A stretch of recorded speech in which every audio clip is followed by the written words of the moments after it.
This is Aaron Wallace here for Balance Your Fitness, here with another great and helpful tip to help you get out of pain, especially hip pain and sciatica.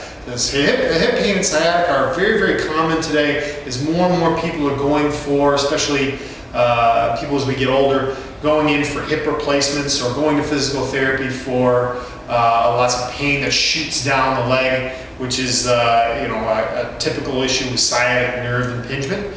And then we can go through a great tip to be able to go and help us relieve a little bit of that pain temporarily, and to help avoid us getting our hip from degrading or rubbing against the joint, which causes that arthritis, which eventually will cause us to need a need a hip replacement. So what I want to talk about today is how we can first of all understand how the hip joint works. So then the muscles that cross it can actually go and affect and impinge the sciatic nerve coming through it, and also how it can actually go and cause arthritis in the hip joint. So the hip joint is what's called a ball and socket joint. So if you kind of go and imagine you've got the hip, and then you've got your femur bone kind of sitting like this. And so it kind of fits in there, and it should, as it moves, kind of move very nice without actually coming up and impinging or pushing up into the joint itself. So, however, though, for people, we sit down all day, where we have jobs that require us to sit on computers, a lot of times our muscles, especially the muscle we're called the deep six hip rotators, can actually go and over-tighten over time. And actually what that does is it will actually pull the femur up into the hip over time, and it will cause a compression long-term on the hip joint, which will eventually wear out the hip joint over time. So, and also that relates to sciatica, because those muscles, those deep six hip rotators, where actually people think about maybe that they've heard from their doctor, where they've actually had piriformis syndrome or other issues with the muscles called the piriformis. That's one of the deep six hip rotators.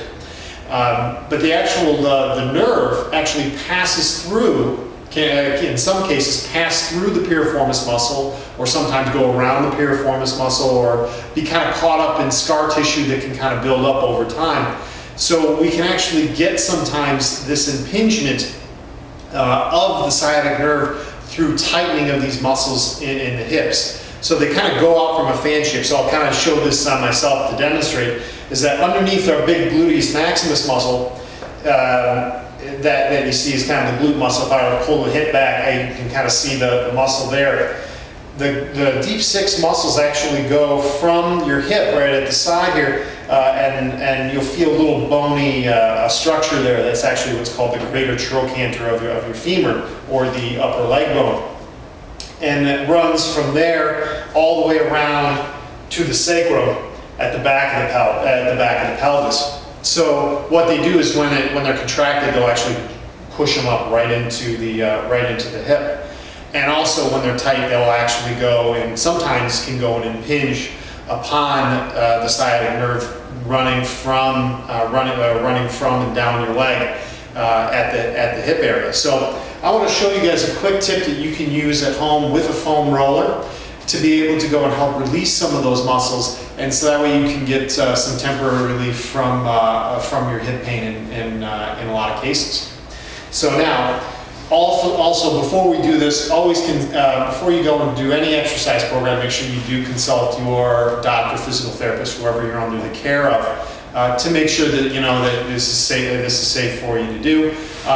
They usually do this a lot during physical therapy clinics, or they do some type of manual therapy to help loosen up these glute muscles. So it should be okay, but just make sure that you go and speak with your doctor and physical therapist just to make sure that it is okay for you. But when you can do this at home is you can just go ahead and take a foam roll here, and you're just going to go and sit down on the floor on the foam roll, and I'll just show it to you this way first. So we want to sit down, so that way we're going to put one side of the glute on the foam roll. We're going to kind of turn towards that side, and we're going to take that leg. So we're going to take our right leg. If I'm laying on my right side like this, I'm going to place the right knee above my left. And what this is going to do is it's going to stretch out the bigger muscles of the glute, and actually be able to expose those deeper muscles, so that those deeper muscles are the ones that are going to go and cause the impacting and also cause the impinging of that nerve, the sciatic nerve. So then you're just going to roll back and forth on the foam roll and kind of stop where you feel any sore spots. So you kind of roll to the side, each side, and roll forward, roll back, to be able to find out, where you find the most soreness. Whenever you go and do a self-myofascial release using the foam roll, you don't want to go and make it extremely painful. If you had a 1 to a 10 on a pain scale, you're going to want to get above a 4 when you use this. Anything when you start to go above like 5, 6, 7, 8, 9, 10, you start to go into where the muscle actually starts to tighten and kind of clamp down a little bit, and kind of makes the situation worse and causes a little bit too much inflammation. So just kind of hold on a sore spot until you get a moderate soreness, and then it should subside over time. It shouldn't get worse. If it gets worse, you want to stop. But over time, if you do it right and you have a good firmness to your foam roll that you need, you should be able to only get about 4 to a 5. And you can always take weight on, take weight off, but just don't do it too intensely, because that can cause problems as well.